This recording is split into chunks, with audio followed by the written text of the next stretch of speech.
Mis hermanos, seguramente todos nosotros hemos escuchado una parábola muy conocida en el Nuevo Testamento que habla acerca de dos hijos, ¿cierto? Al que el padre se le acerca a uno de estos hijos y le dice que vaya con él a la viña a trabajar. Pero este hijo le dice, no, padre, no iré, no voy a ir a la viña.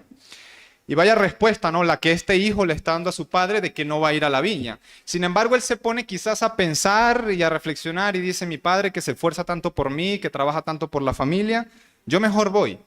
Así que tenemos un hijo al que se le dice que vaya a la viña a trabajar, él no quiere ir, pero luego reflexiona y sí termina yendo.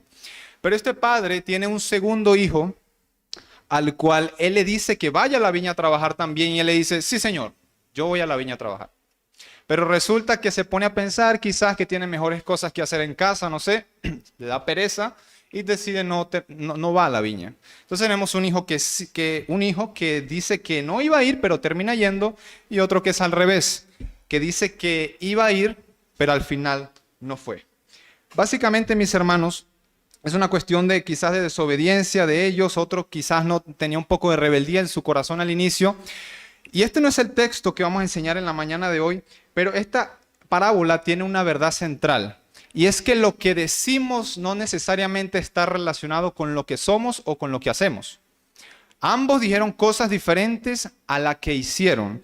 Si nosotros vamos a un médico, por ejemplo, o la ciencia en sí va a identificar la lengua y el corazón como dos cosas diferentes. Pero en la Biblia, la lengua y el corazón están totalmente relacionados, mis hermanos, porque lo que decimos generalmente está muy de acuerdo con lo que está en nuestro corazón. Por eso dice la Biblia que de la abundancia del corazón habla la boca. El hincapié que quiero hacer con la mención de esta parábola, mis hermanos, es que muchas veces nosotros podemos autoengañarnos, diciendo y profesando algo, pero que realmente eso no representa lo que está en nuestro interior.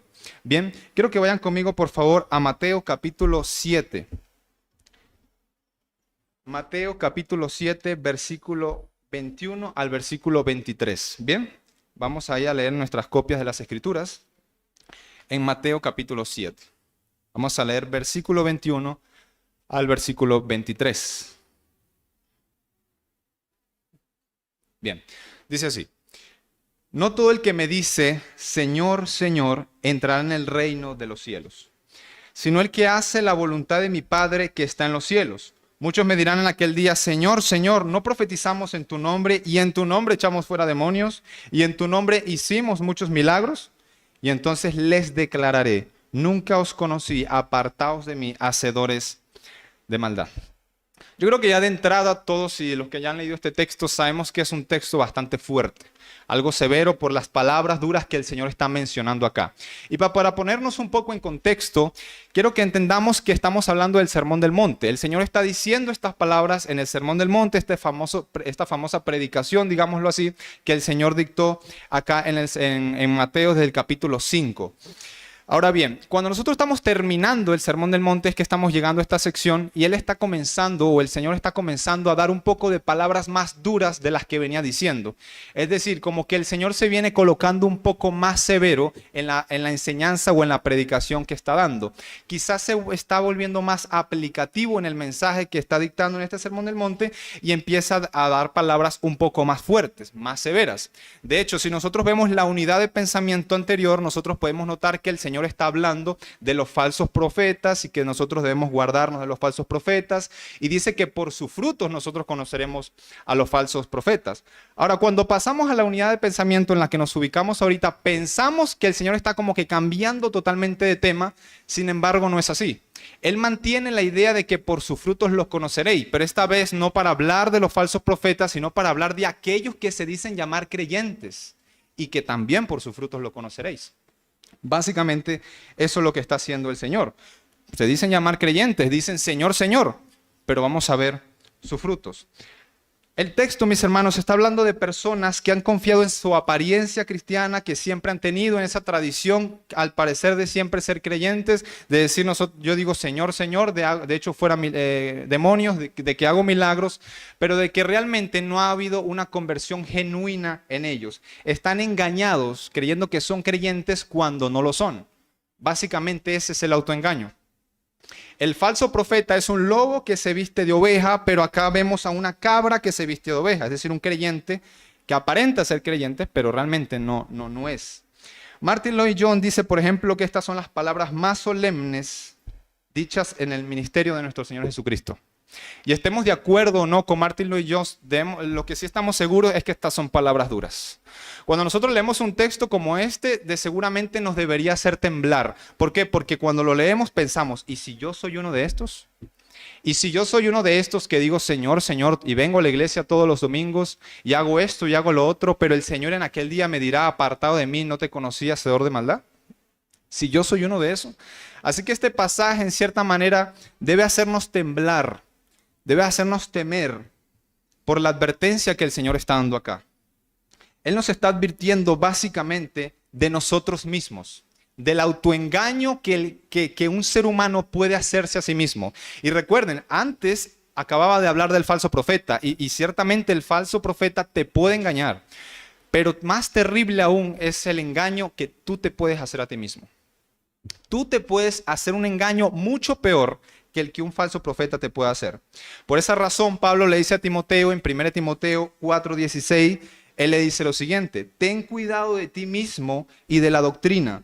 Persiste en ello, pues haciendo esto te salvarás a ti mismo y a los que te oyeren.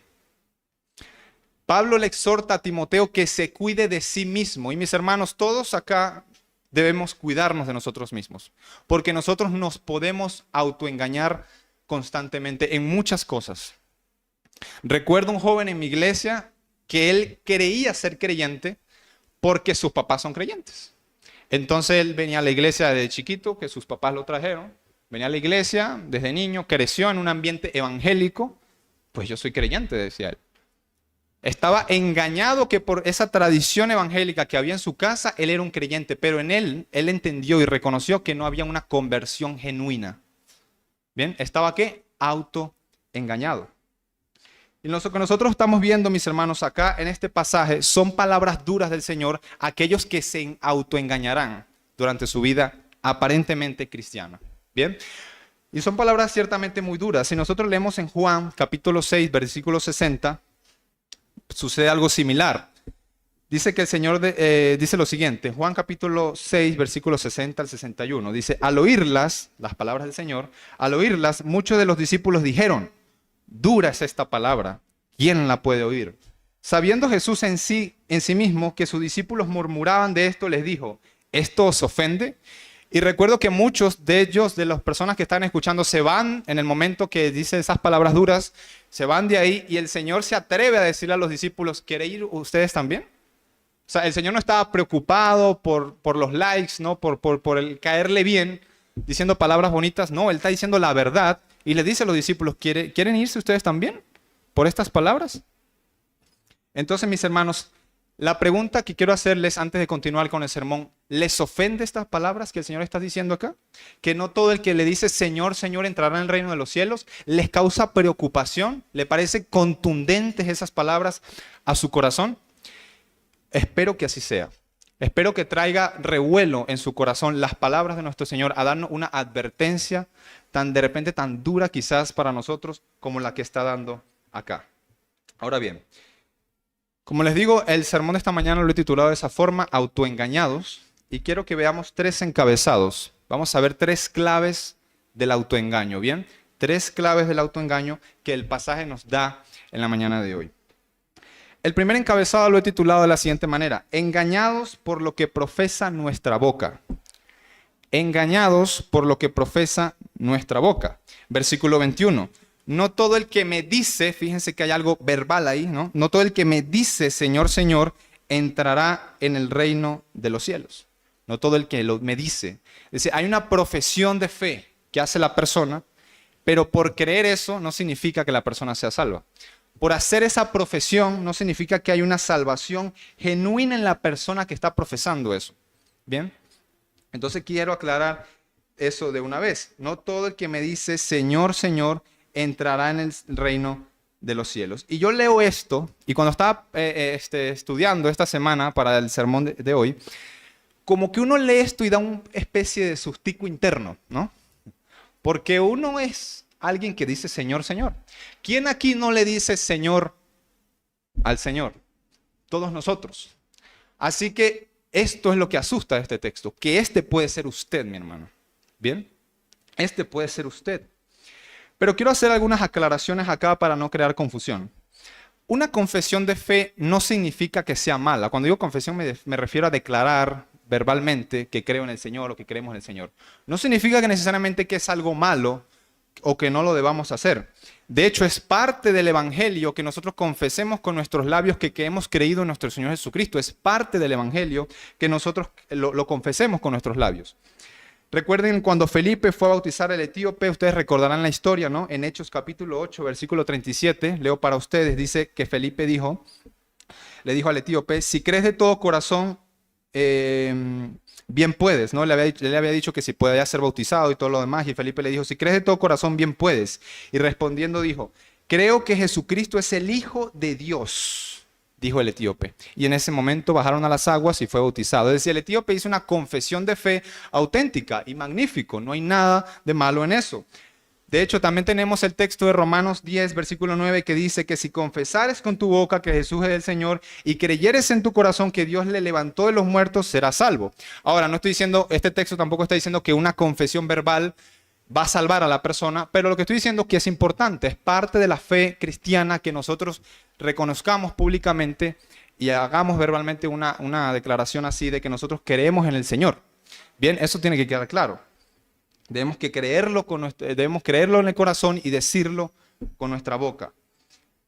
Ahora, en el evangelismo, y quiero hacer una aclaración más, porque esto trae mucha confusión, en el sentido de que en el evangelismo sucede mucho en corrientes carismáticas o esencialmente en las corrientes arminianas que buscan evangelizar a las personas y las fuerzan a hacer una especie de oración de fe, como hemos solido escuchar. O a veces se está predicando en la iglesia y venga, pase al altar y repita conmigo una oración. Y entonces la persona es salva. Y eso a veces llena de jactancia a algunos ministros que dicen, yo fui a tal lugar y 10 personas hicieron la oración, entonces 10 personas se convirtieron y yo las gané para Cristo. Pero eso no va a salvar a nadie. De hecho, a veces podemos engañar a la persona haciéndola creer que porque hizo eso o dijo eso, entonces la persona es salva. De hecho, estamos hablando del autoengaño y nosotros pudiésemos contribuir a ese autoengaño de muchas personas de que porque hice una oración de fe, entonces fui salva. Y algo que sucede con los no creyentes es que ellos a veces hacen la oración de fe o esa llamada oración de fe porque quieren experimentar lo que un evangélico le dijo, ¿no? Un evangélico me dijo que si yo digo esto, entonces voy a tener vida eterna, voy a probar a ver. Eso es lo que en la mente de un no creyente suele suceder. Entonces no debemos contribuir a esto, debemos dejar en claro que esta famosa oración de fe a veces puede contribuir a ese autoengaño. Entonces, quiero dejar la aclaración hasta ahí.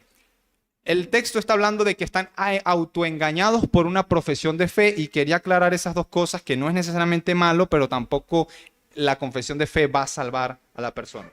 Entonces, el verdadero creyente, y voy a resumirlo así, el verdadero creyente profesa fe en el Señor Jesucristo, sí, pero no todo el que profesa fe en Cristo es un verdadero creyente. Quiero volverlo a repetir. El verdadero creyente profesa fe en el Señor Jesucristo, sí, pero no todo el que profesa fe en Cristo es un verdadero creyente. De hecho, el falso profeta del que el Señor habló en la unidad de pensamiento anterior, él va a entrar a una iglesia y va a decir creer en el Señor también. Va a decir creer en Cristo también. Pero eso no significa que él sea un verdadero creyente, que sea alguien salvo y regenerado. De hecho, si nosotros vamos a la enseñanza del Nuevo Testamento, incluso del Antiguo Testamento, vamos a ver que los demonios también profesan fe en el Señor. Los demonios declaran las cosas que tú y yo declaramos y tienen incluso mejor teología que nosotros, conocen más de Cristo que nosotros, conocen más del Evangelio que tú y que yo. Pero eso no significa que ellos sean salvos. Cuando nosotros vamos a Marcos capítulo 5, tenemos el famoso caso del endemoniado Gadareno, ustedes lo recordarán. El Señor llega ahí a la bahía de Gadara y resulta que de los sepulcros sale un endemoniado y viene corriendo hacia él, y uno cuando ve esa escena uno se imagina algo bastante impactante, ¿no? Wow, la lucha ahí entre el bien y el mal, el Cristo versus un demonio, aunque realmente eso no es lo que sucede, no existe tal batalla entre Satanás y Dios. No es como que si Satanás pudiese darle pelea al Señor. sino que simplemente este demonio sale corriendo y se postra y se pone de rodillas delante del Señor. Y una vez él se pone de rodillas, expresa las siguientes palabras. Voy a leer ahí el versículo 6 de Marcos 5. Cuando vio pues a Jesús de lejos, corrió y se arrodilló ante él y clamó en gran voz y dijo: ¿qué tienes conmigo, Jesús, Hijo del Dios Altísimo? ¿Qué está diciendo este demonio? Este demonio está creyendo que Jesús es hijo del Dios Altísimo, algo que tú y yo creemos. Es decir, la teología de este demonio era correcta. Incluso era algo que los mismos fariseos no creían. Es decir, este demonio estaba superior teológicamente a los fariseos del momento. Él sí creía que Jesús es hijo del Dios Altísimo, lo reconocía como Dios. Entonces él está confesando con su boca, este demonio, algo que es correcto, pero no significa que haya salvación en él, pues es un demonio. Ahora bien, tenemos otro caso. Cuando Pablo y Silas van predicando en Filipos, ahí viene una joven endemoniada, ustedes recordarán en Hechos capítulo 16. Y esta mujer que estaba poseída por un demonio estaba yendo atrás de ellos diciéndole una serie de cosas que molestan a Pablo, ¿no? Pero dice lo siguiente: esta, siguiendo a Pablo y a nosotros, daba voces diciendo: estos hombres son siervos del Dios Altísimo, quienes os anuncian el camino de salvación. ¿Dijo mentiras? Por supuesto que no. Dijo la verdad, es decir, confesó algo que es correcto y que es cierto. Pero eso no garantiza o no habla de salvación en esa persona. Porque esa endemoniada dijera eso, porque el demonio diga eso, no significa que yo tengo que verla necesariamente como un creyente. Entonces, mis hermanos, no. Decir o profesar algo así no te hace un creyente como tal. Es parte de ser creyente, pero eso no te hace un creyente. Que alguien venga y te diga: mire, sí, yo soy cristiano y todo lo demás, y te empieza con un cuento o decir o contar una anécdota de su vida y todo lo demás, gloria a Dios. Pero tú no puedes ver lo que Dios sí ve, que es el corazón. Entonces hay una cuestión del interior, mis hermanos, una cuestión del interior de la persona, que tú y yo no podemos ver. Tú puedes escuchar su confesión, pero tú no puedes ver si hay una salvación en su corazón. Eso no lo podemos ver.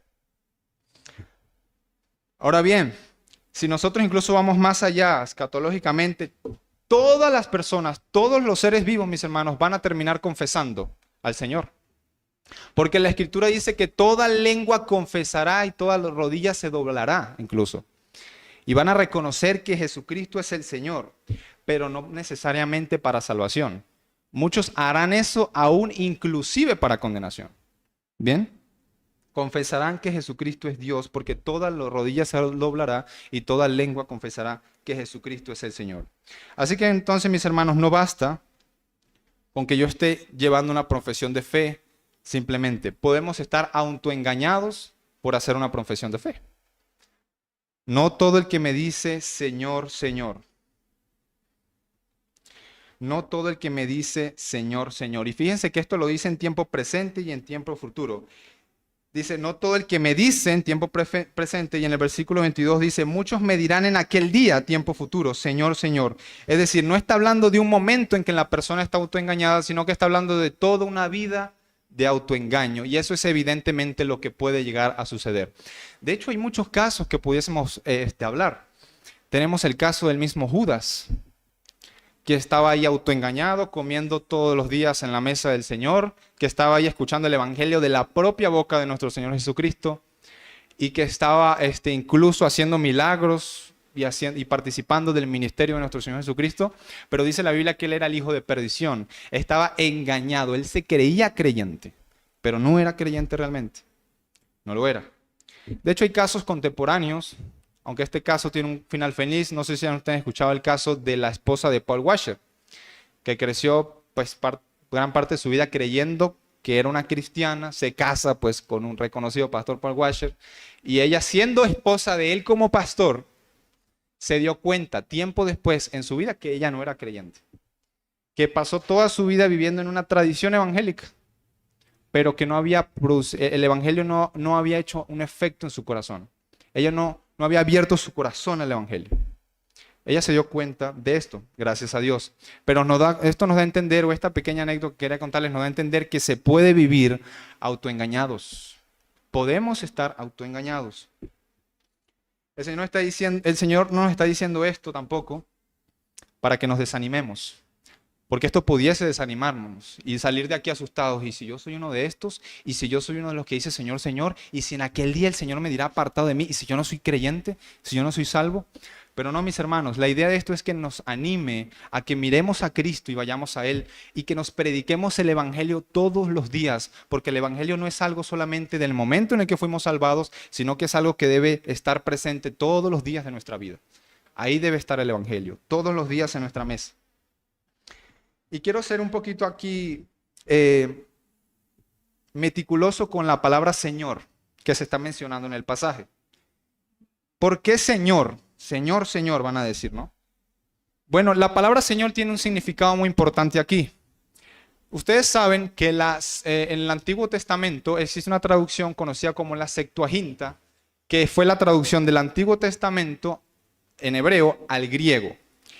Como los judíos eran muy cautelosos y muy temerosos de usar el nombre de Dios en vano, ellos tenían cuidado de cuando se traducía la palabra Jehová, Yahweh, etcétera, y usaban ciertos métodos para tratar de no corromper o no paganizar el nombre del Señor.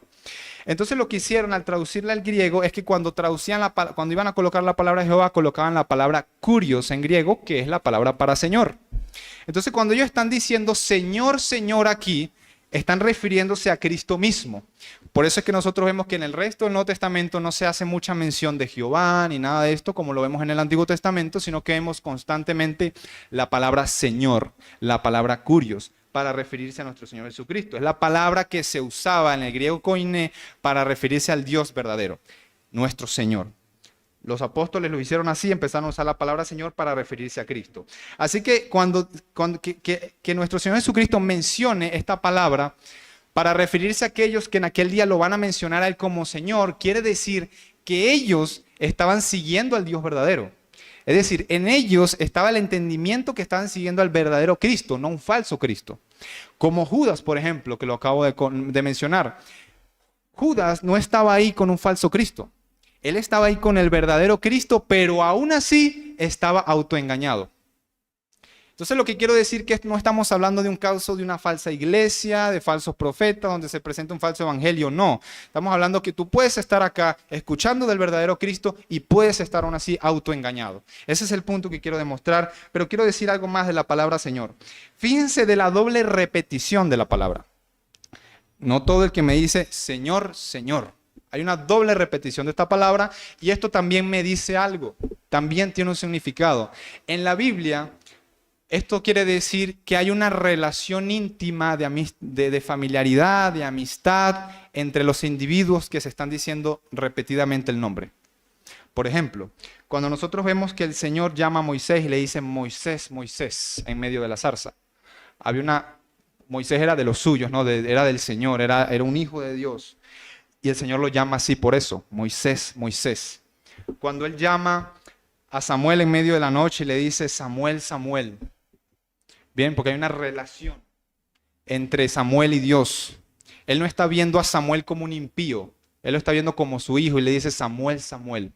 Tenemos, por supuesto, el mejor ejemplo. Y es cuando el Señor está allí y dice Elí, Elí, lama sabactani. Es decir, nombra 2 veces al Padre por la relación que hay entre el Padre y el Hijo.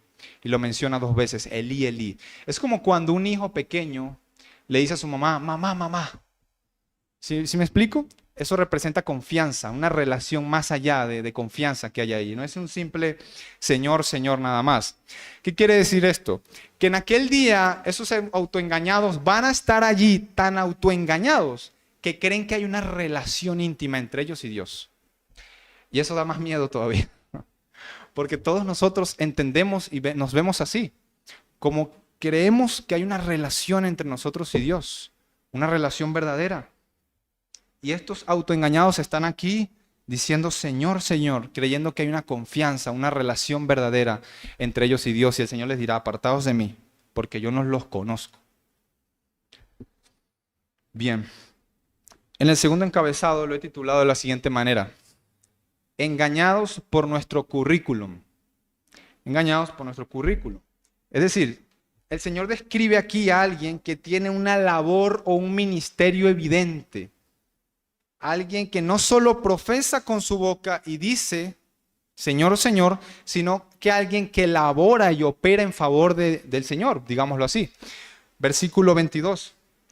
Muchos me dirán en aquel día, Señor, Señor, ¿no profetizamos en tu nombre? Y en tu nombre echamos fuera demonios y en tu nombre hicimos muchos milagros.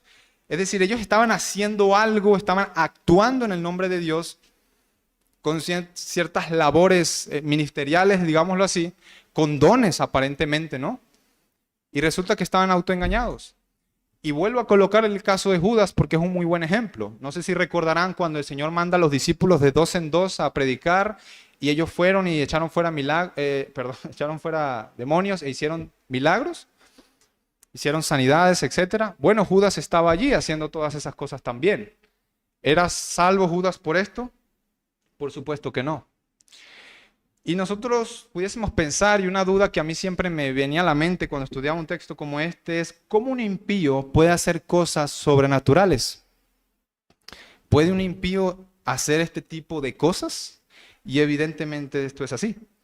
Un impío puede hacer grandes señales y prodigios, como dice las Escrituras, hablando de los falsos profetas y de los falsos maestros. Pueden hacer grandes señales y grandes prodigios. Tenemos el caso, por ejemplo, cuando la historia del faraón y vemos a los magos del faraón que convierten las varas en serpientes, imitando los prodigios que el Señor ya estaba haciendo. Cuando nosotros vemos Tesalonicenses que habla del anticristo y todo este tema dice que con gran poder y señales va a engañar a muchos. Entonces evidentemente hay muchas personas que pueden estar engañadas porque hay cierta, aunque esto hoy día es más que todo farándula y todo esto del tema de hacer milagros y todo esto es más un show, pero evidentemente puede llegar a suceder. Pueden incluso profetizar cosas que se pueden cumplir. Y esto lo digo porque en Deuteronomio capítulo 13 advierte de eso. Dice que si se llegase a cumplir la profecía de un falso profeta, que no pongan el oído a tal profecía. Porque es un falso profeta que va a llevar al pueblo en pos de dioses ajenos. Entonces básicamente sí vemos en las Escrituras, y vemos por ejemplo en el caso de Balaam también, y en muchos casos en las Escrituras, donde el impío puede hacer cosas sobrenaturales.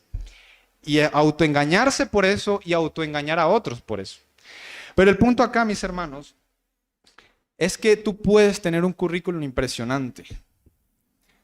Y esto nos lo dicen todo el tiempo en el seminario. Tú puedes venir al seminario, estudiar en el seminario, sacar maestrías y sacar un doctorado, y tú puedes ir a una iglesia y puedes predicar y tú puedes hacer esto y puedes hacer lo otro, y tú dirás, no, pues seguramente es un cristiano, porque ¿quién más va a hacer eso si no es cristiano? Pero puedes estar autoengañándote. Tú puedes venir a la iglesia todos los domingos y barrer la iglesia, colaborar en alguno de los aspectos de las áreas laborales acá dentro de la iglesia y salir a la calle y predicar el evangelio, pero tú puedes estar autoengañado. Mis hermanos, pónganse a pensar. Levante la mano el que ha sacado un demonio o el que ha hecho un milagro, sea cual sea. Ninguno levantó la mano. Mi hermano, esta gente sí lo hizo al parecer. Y el Señor les está diciendo, apartaos de mí.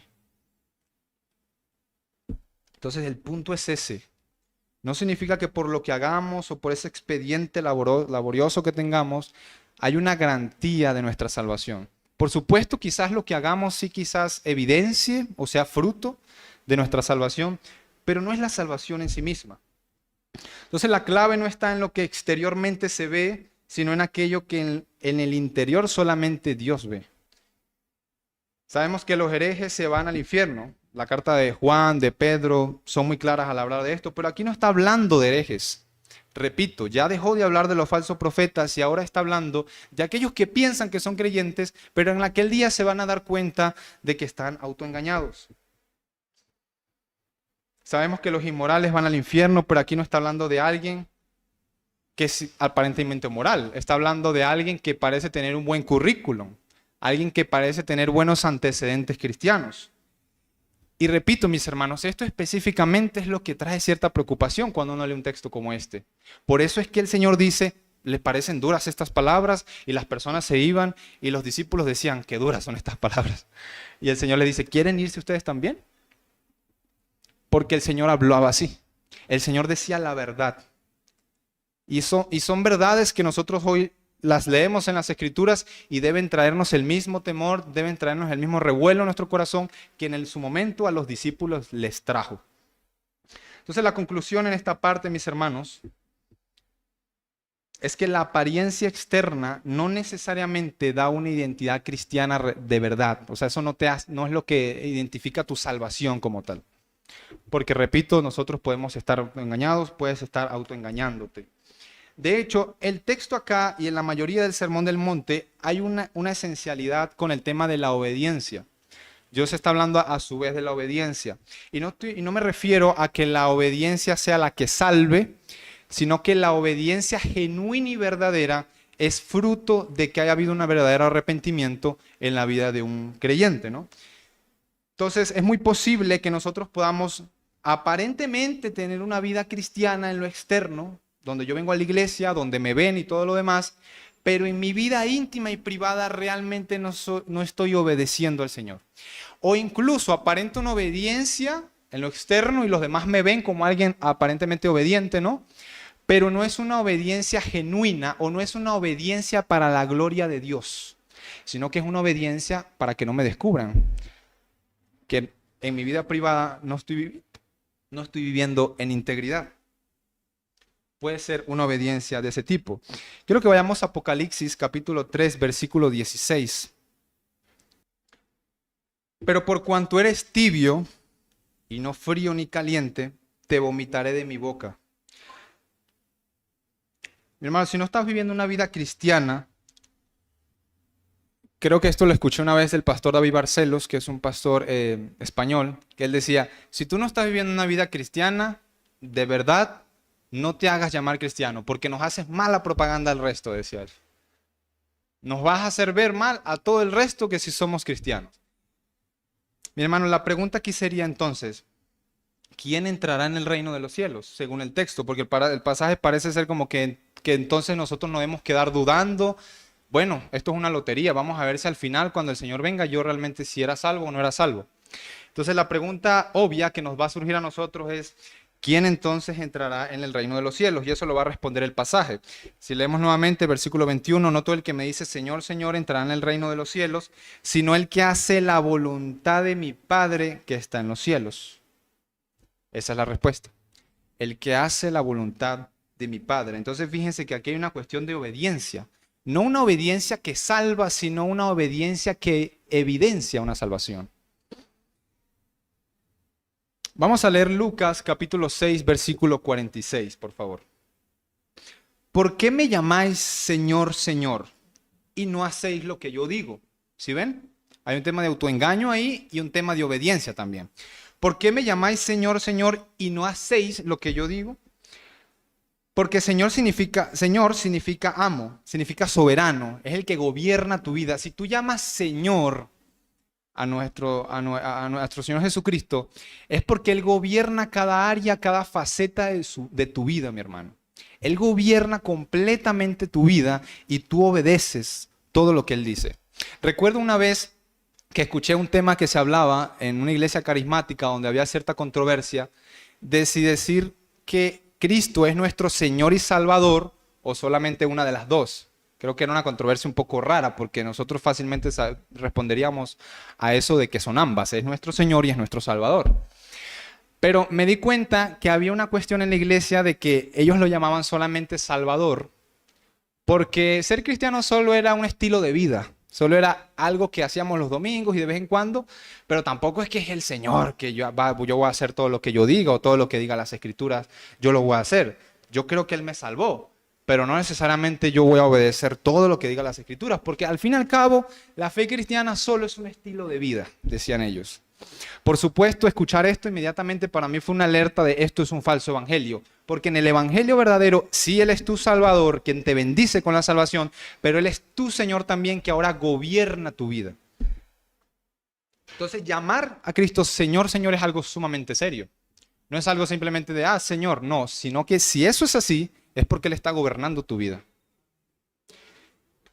En Isaías 29:13, leo para ustedes, dice pues el Señor, porque este pueblo se acerca a mí con su boca, recuérdense lo de la profesión de fe, y con sus labios me honra, pero su corazón está lejos de mí. Y su temor de mí no es más que un mandamiento de hombres que les ha sido enseñado. ¿Qué estaba en ese momento el pueblo de Israel? Que estaba autoengañado por la profesión que hacían con su boca, por los mandamientos de hombres que aparentaban estar cumpliendo, muy similar a lo que hacían los fariseos, pero no existía una obra interna en el corazón de ellos como creyentes. Entonces estas palabras de Mateo 7 nos enseñan que en el día del juicio cada uno de nosotros no va a servir nada de lo que tú le muestres al Señor como parte de tus antecedentes o de tu currículum, por decirlo así. Y parece muy curioso porque cuando nosotros leemos el texto hay como una escena de un juez que está dictando una sentencia y el acusado parece estar defendiéndose, ¿no? Dice, muchos en aquel día me dirán, es decir, como que si pareciera que van a tener la oportunidad de decirle algo al Señor y le van a decir, Señor, no profetizamos en tu nombre y en tu nombre echamos fuera demonios y en tu nombre hicimos muchos milagros. Es decir, como que ellos van a estar defendiéndose y tratando de negociar con Dios y diciéndole todas estas cosas. Pero nada de eso va a funcionar. Nada de lo que ellos puedan ofrecerle al Señor y decirle, Señor, pero yo hice esto, yo hacía esto otro, y tantas cosas que hice, ¿cómo es que yo no voy a entrar al cielo? Es inconcebible que yo no voy a entrar al cielo, porque es que yo hacía tantas cosas, Señor, Señor. Y el Señor les dirá, al final os le declarará que nunca fueron de ellos, que nunca fueron de Él, perdón. Quiero ir al siguiente encabezado, que lo he titulado de la siguiente manera. Un autoengaño que nos aparta de Dios para siempre. Y ese es el mayor problema del autoengaño, que nos aparta de Dios para siempre. Vamos a leer el versículo 22. Vamos a leer el versículo 22 nuevo y pasamos al 23. Muchos me dirán aquel día, Señor, Señor, no profetizamos en tu nombre y en tu nombre echamos fuera demonios y en tu nombre hicimos muchos milagros. Versículo 23. Y entonces les declararé, el juez dictando la sentencia, nunca os conocí, apartaos de mí, hacedores de maldad. A esto es lo que se refiere Martin Lloyd-Jones con que son las palabras más solemnes de nuestro Señor en los evangelios. Porque son palabras duras de escuchar. Que tú estés ese día y que el Señor te diga esto, es para temblar. Nunca te conocí, apartado de mí, hacedor de maldad. Son palabras muy fuertes que ninguno de nosotros aquí quiere escuchar, ¿verdad? Vamos a ver qué son tres declaraciones, ¿no? Nunca os conocí, apartados de mí, hacedores de maldad. Vamos a ver una por una y vamos a analizarlas. En primer lugar, les va a decir que nunca los conoció. Y esto nos hace pensar un poco, ¿cómo así que nunca los conoció? Si se supone que el Señor conoce todo.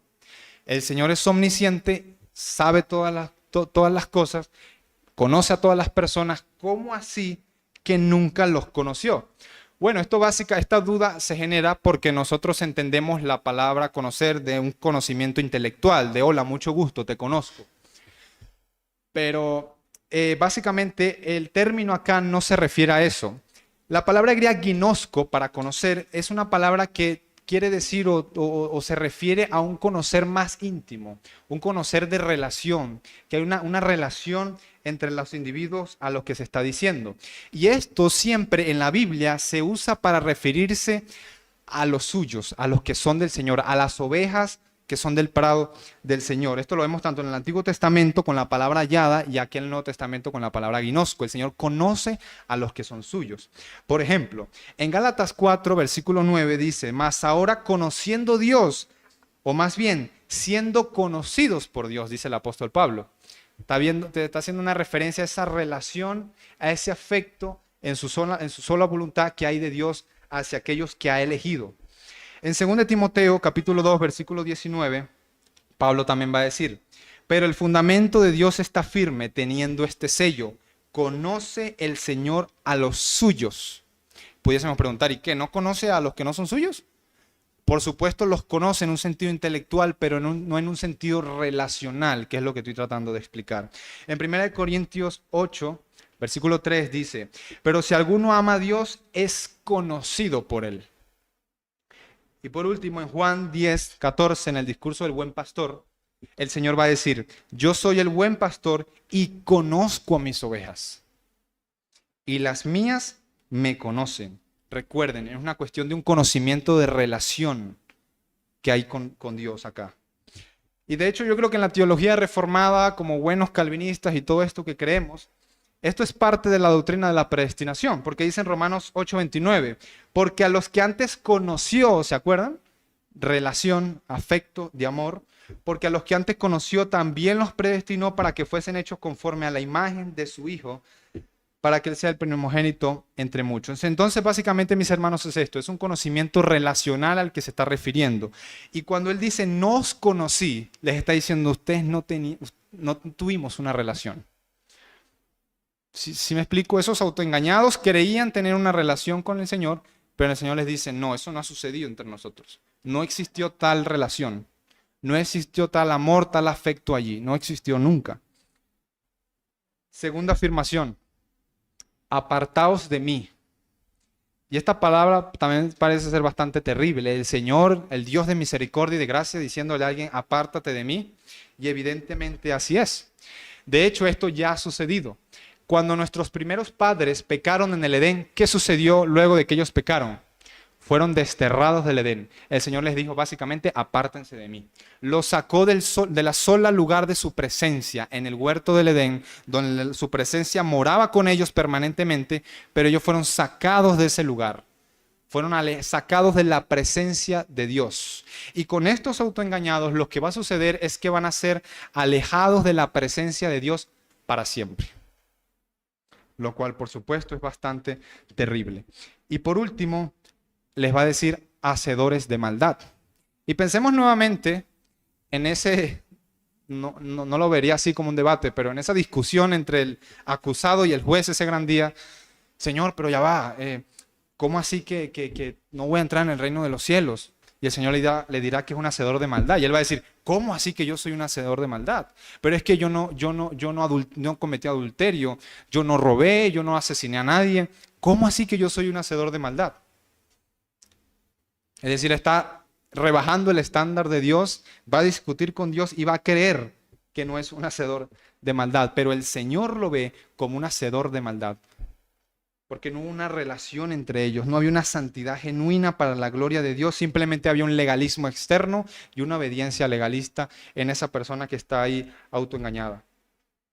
Por muy autoengañados que estén estos cristianos, estos que han creído que toda la vida son cristianos y que se presentan delante del tribunal de Dios, el currículo parece ser de las cosas más buenas del mundo, que haber hecho las mejores obras, los mejores milagros y todo lo demás, profesaron con sus labios, haber venido a la iglesia durante 50 años y todo lo demás. Aún así, para el Señor, ellos simplemente estaban autoengañados. Y básicamente esto queda ahí. El Señor les dirá, apartados de mí, hacedores de maldad, porque son para Dios unos hacedores de maldad, que no fueron sacados de las tinieblas a su luz admirable, sino que siguieron en las tinieblas y sus obras siguieron siendo de las tinieblas. Básicamente es eso. Mis hermanos, tengamos cuidado con este tema del autoengaño. Porque aunque yo no lo pueda ver, y yo, ni nadie, ni ningún pastor, nadie pueda llegar y tú no te puedes acercar, pastor, ¿qué ves tú en mí? ¿Será que soy un autoengañado? No. Porque yo no puedo ver eso, ni nadie lo puede ver. Eso lo puede ver el Señor. Así que es una cuestión entre tú y Dios. Y traer a memoria todo el tiempo las palabras del apóstol Pablo cuando dice, examinaos a ver si estáis en la verdadera fe. Examinaos y probaos los unos a los otros, ¿no? Mis hermanos, no confiemos en las tradiciones evangélicas que nos preceden. A los jóvenes que están acá, no confíen en que porque nacieron en un hogar cristiano, porque sus padres los traen a la iglesia, entonces ustedes son creyentes. Usted debe ponerse de rodillas delante de Cristo y ir a la cruz. Porque una tradición evangélica, una cultura evangélica, eso no te va a salvar. No confíes en tu propia vida moral. No crees que porque tú aparentemente vives una vida en santidad, entonces eso es lo que te hace salvo. No. No confíes, por supuesto, en tu confesión de fe. Y esto fue muy interesante de decirlo en mi contexto en Venezuela, porque es muy común esto de la oración de fe. Entonces, cuando uno habla de estos temas, como que le choca a la gente porque muchos llegaron al evangelio y lo primero que los pusieron a hacer fue una oración de fe. Venga, pase al altar, repita conmigo, Señor Jesús, entra a mi vida, entra a mi vida. Y ellos hicieron esa oración y ya por eso creen que ser salvos. Mis hermanos, no confiemos en este tipo de cosas, en este tipo de mandamientos de hombres, ni nada de esto. No confiemos en el fervor emocional que muchas veces solemos tener. A veces tenemos un fervor emocional y queremos estar en la iglesia y queremos hacer de todo y queremos hacer esto y hacer lo otro. Y hay un momento en el que eso pasa y empezamos a desanimarnos o qué sé yo.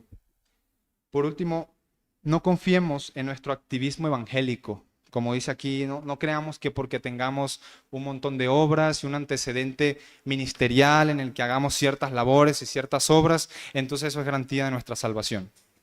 Sin embargo, mis hermanos, como estaba diciendo hace rato, la idea de estas palabras no son hacernos temer, pero no es para nada que nos desanimemos. No es para que esto nos desanime y nos pongamos a dudar del hermano y empezamos a temer de ahorita en adelante, esperar que ese día llegue a ver si yo soy salvo o no lo soy. Mis hermanos, lo que les animo en la mañana de hoy es que este pasaje nos llama a que está abierta la posibilidad del autoengaño, pero siempre también está abierta la oportunidad del evangelio. El evangelio siempre está ahí, mi hermano, para usted. Siempre está para nosotros y el evangelio debe formar parte de nuestra vida todo el tiempo. Debemos mirar a la cruz siempre y correr a la cruz todo el tiempo. Así se debe caracterizar la vida de un cristiano, por la obra que Él hizo en nosotros y no la obra que usted hizo, sino la obra de salvación que Él ha hecho en todos nosotros, mis queridos hermanos. Y yo no sé si ustedes recuerdan, y quiero hacer una aplicación cristocéntrica acá, recuerdan la parábola de la que hablé al inicio, ¿verdad? De los dos hijos que iban a ir a la viña a trabajar, uno fue, el otro no fue. Bueno, yo creo que este padre se merece un tercer hijo, ¿verdad que sí? Y ese tercer hijo es nuestro Señor Jesucristo, quien no solamente decidió decir que iba a venir a la viña, sino que vino a la viña. Y vino acá obedeciendo al Padre para traernos salvación a todos nosotros. Nosotros debemos arrepentirnos de nuestros pecados y creer en el Señor Jesucristo y seguir las pisadas de nuestro Señor Jesucristo. Y confiar en Él, confiar en su obra, confiar en la redención que Él ahora nos ha traído a nuestras vidas. Bien, mis hermanos, vamos a orar. Culminamos el sermón de la mañana de hoy. Padre, te damos gracias, Dios, por la salvación que nos has dado, Señor.